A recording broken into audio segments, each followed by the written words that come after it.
Okay, set basically देखिए क्या होता है, व्हाट इज अ सेट।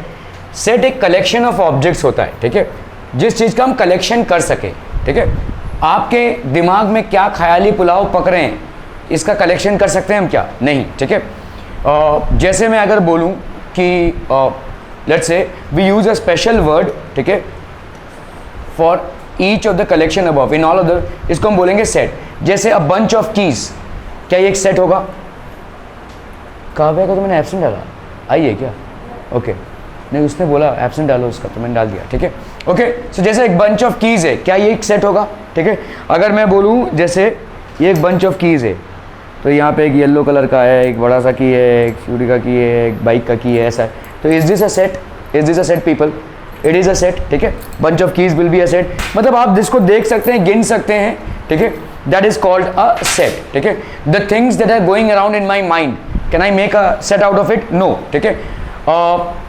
एक और चीज जो बहुत डिस्प्यूटेबल है, जैसे मैं बोलूं अगर good students in this class, तो क्या उसका सेट बनेगा? नहीं बनेगा, ठीक है। Good students in a class का सेट नहीं बन सकता, क्योंकि हो सकता है एज अ टीचर मैं किसी को बोलूं कि he is a good student, लेकिन एक्चुअली में वो स्टूडेंट किसी और टीचर के लिए शायद खराब हो। कोई दूसरा टीचर पढ़ाना, मैं अगर बोल रहा हूँ सक्षम अच्छा स्टूडेंट है, कोई दूसरा टीचर ये एकदम बदमाश स्टूडेंट है भाई साहब, ये आउट ऑफ कंट्रोल स्टूडेंट है, तो इसका मतलब टीचर का परसेप्शन चेंज हो गया ना भाई, ठीक है। So good student in a class can not be a set, ठीक है भाई। ये चाबी ना चाबी ही रहेगी, मेरे लिए भी चाबी रहेगी, तुम्हारे लिए भी चाबी रहेगी, किसी अरे गहरे नत्थु गहरे के लिए भी भाई साहब ये चाबी ही रहेगी, ठीक है। ये बाइक का चाबी है, इससे भाई साहब हम दुकान का ताला खोल रहे हैं, तो ये वही रहेगा, उसका फंक्शन चेंज नहीं होगा, ठीक है। लेकिन परसेप्शन चेंज होता है। जैसे किसी टीचर के लिए सक्षम इज अ गुड स्टूडेंट, किसी दूसरे टीचर के लिए सक्षम इज अ बैड स्टूडेंट, ठीक है, इज अ मिस्चीवियस स्टूडेंट, तो टीचर का परसेप्शन चेंज हो गया भाई साहब, है ना। क्लियर, समझ में आ रहा है? इसी तरह से टीचर भी है, आप बोल सकते हैं किसी टीचर को इज अ गुड टीचर और इज अ बैड टीचर, तो अगर मैं बोलूं कि make a set of good teachers in your school, नहीं बन सकता इसका सेट। कोई टीचर ऐसा होगा जिसकी पढ़ाई आपको समझ में आती है, कोई टीचर ऐसा होगा जिसकी पढ़ाई आपको समझ में नहीं आती है, बाजू वाले को समझ में आ रही है लेकिन आपको नहीं समझ में आ रही है, तो आपके लिए तो वो बैड टीचर हुआ ना, ठीक है। Are we clear? Okay, so इसीलिए जिन चीज़ों का इंडिविजुअल परसेप्शन होता है उनका हम सेट नहीं बना सकते, ठीक है। इंडिविजुअल परसेप्शन, जिसका परसेप्शन चेंज नहीं होता हो, मेरे लिए भी 1 1 ही रहेगा, तुम्हारे लिए भी 1 1 ही रहेगा, मेरे लिए भी 2 2 ही रहेगा, तुम्हारे लिए भी 2 2 ही रहेगा, मेरे लिए भी A ही रहेगा, तुम्हारे लिए भी A ही रहेगा। जिन चीज़ों का परसेप्शन इंडिविजुअल से चेंज नहीं होता है, ठीक है, उसका हम कलेक्शन बना सकते हैं और इसी कलेक्शन को हम बोलते हैं सेट, ठीक है। That is known as set. So now we observe happy children in the village, क्या इसका सेट बन सकता है? नहीं बन सकता भाई साहब। कौन खुश है, कौन दुखी है, इसका brilliant students in the class, this also can not be found a set, ठीक है। मेरे लिए ब्रिलियंट की परिभाषा अलग है, किसी और टीचर के लिए अलग होगी, कि कोई सोच रहा है कि भाई साहब जिसके मार्क्स अच्छे आते हैं वही ब्रिलियंट हो, ठीक है। कोई सोच रहा है कि नहीं भाई साहब जो अच्छा क्लास में अटेंशन पे करता है वो ब्रिलियंट है, ठीक है। सो अलग अलग लोगों की अलग। Happy and brilliant are relative terms, ठीक है। Happy and brilliant are relative terms, मतलब आप दूसरे को कंपेयर करके इन टर्म्स पे पहुंचते हैं, ठीक है। Because the exact meaning of these words to be happy और to be brilliant differ from person to person, लोगों पे डिपेंड करता है, ठीक है। कौन कितना खुश है वो लोगों पे डिपेंड करता है, ठीक है। See the examples given below and decide whether it is a set और not. Days of a week, तुम्हारे लिए भी संडे तो मेरे लिए भी संडे, तुम्हारे लिए भी मंडे तो मेरे लिए भी मंडे भाई साहब, ठीक है। Okay, months in a year, Jan Feb March, सबके लिए same. Brave children in the class, नहीं इसका नहीं बन सकता ना भाई साहब। Brave children in the class, इसका सेट नहीं बना सकते हम, ठीक है। आप बोल रहे हैं कि वो बहुत ब्रेव है, क्यों? क्योंकि वो मारामारी कर रहा है। जरूरी नहीं है कि मारामारी जो कर रहा है वो ब्रेव है, उसको मारामारी करने का शौक है तो वो कर रहा है, ठीक है। It doesn't mean that he is brave, ठीक है। तो इसका मतलब ये नहीं है कि वो ब्रेव है, ठीक है। ब्रेव की परिभाषा अलग अलग होती है। फर्स्ट 10 काउंटिंग नंबर्स 1 2 3 4 5 6 7 8 9 10, ये सबके लिए सेम रहेगा, तो इसका सेट बन सकता है, बन सकता है। Strong forts of Maharashtra, strong forts, weak forts, strong forts रहेगा क्या भाई साहब? नहीं ना भाई साहब, आजू बाजू पे डिपेंड करता है। Planets in our solar system, इसका सेट बन सकता है, ठीक है। Okay, If we can definitely and clearly decide the objects of a given collection, then it is called a set. हम जहाँ पे ऑब्जेक्ट्स को पूरा पूरा डेफिनेटली और क्लियरली डिफाइन कर सकते हैं, उन ऑब्जेक्ट्स को हम क्या बोलेंगे भाई साहब? सेट. ये गुच्छा चाबी है भाई, दिख रहा है हमको, सब अलग अलग एलिमेंट्स हैं, ठीक है. तो ये अलग अलग एलिमेंट्स हैं, अलग अलग ताले इनसे खुलते हैं, तो इसका सेट हम बना सकते हैं, ठीक है. ओके. ऐसा नहीं होगा कि जिस ताले को मैं इस चाबी से खोलता हूँ उस ताले को आप इस चाबी से खोल लें, है ना. जो जिस ताले का चाबी है वो चाहे आप इसको खोलने की कोशिश करें या मैं खोलने की कोशिश करूँ, प्रॉपर्टी सेम ही रहेगी, है ना. मैं भी जिस चाबी से जिस ताले को खोल सकता हूँ, आप भी उसी चाबी से उसी ताले को खोल सकते हैं, दूसरे चाबी से नहीं खोल सकते, ठीक है. तो this is called a set. तुम कहीं और ही हो. If we can define and clearly decide the objects of a given collection, then the collection is called a set. Generally, the name of the set is given by using capital letters. ज़्यादा करके जो sets का नामकरण हम करते हैं, हम हमेशा capital letters use करते हैं. Let's say A, B, C, ठीक है. ये सब आपके capital letters हैं. A, B, C, Z, ठीक है. The members of the elements of the set are shown. जैसे समझो N, तो ये आप थोड़ा ध्यान दीजिए.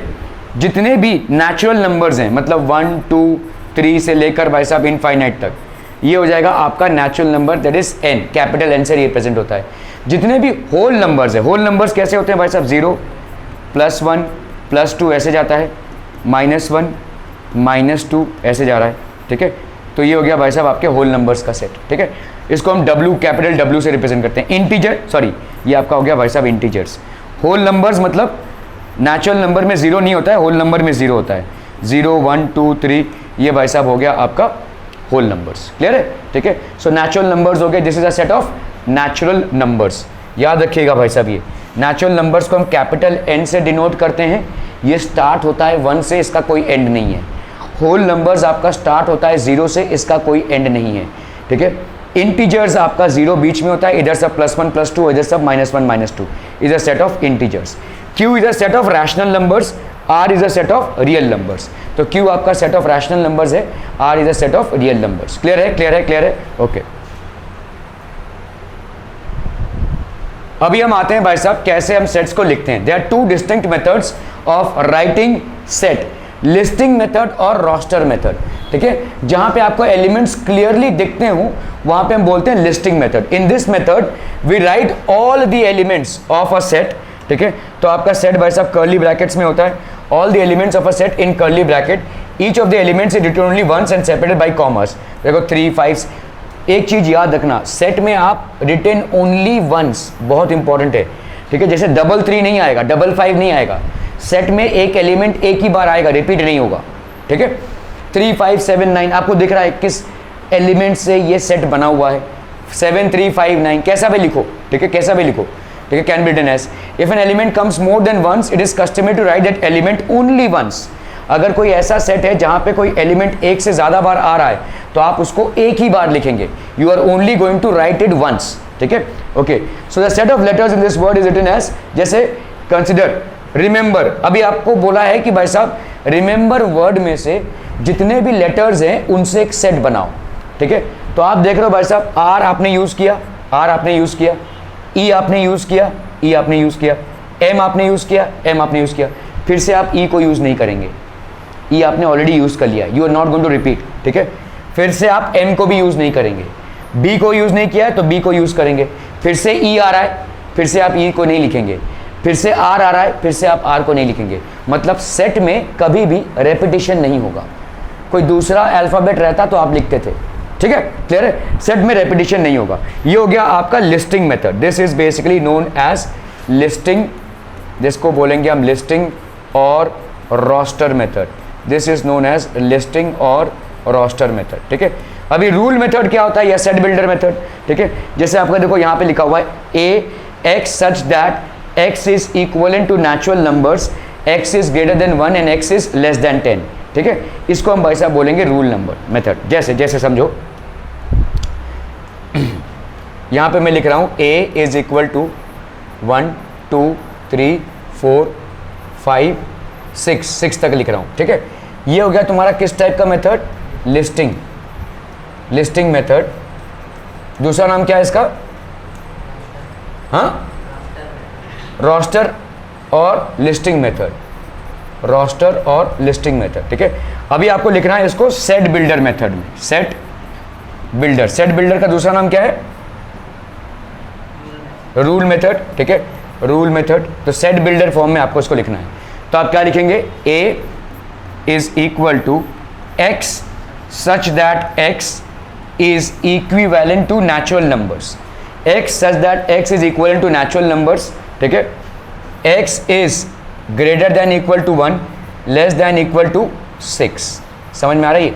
x is greater than equal to 1 and less than equal to 6, clear है? समझ में आ रही है, ठीक है। x such that x is equal to natural numbers, x is greater than equal to 1 and x is less than equal to 6, clear है? समझ में आ रहा है? 1 2 3 4 5 6, are we clear? Clear clear on this one people? समझ में आ रही है, ठीक है। बी आपका दिया हुआ है x such that x is a prime number between 1 and 10, ठीक है। ये किस टाइप से दिया हुआ है? देखो b x is a prime number between 1 and 10। तो आप क्या लिखेंगे भाई साहब? x सच दैट x है ना, तो b को अगर मुझे, ये तो आपका क्या हो गया? सेट बिल्डर मेथड, या इसको हम क्या बोलेंगे? रूल मेथड है। अगर मुझे इसको लिस्टिंग या रोस्टर मेथड में कन्वर्ट करना है तो क्या लिखेंगे?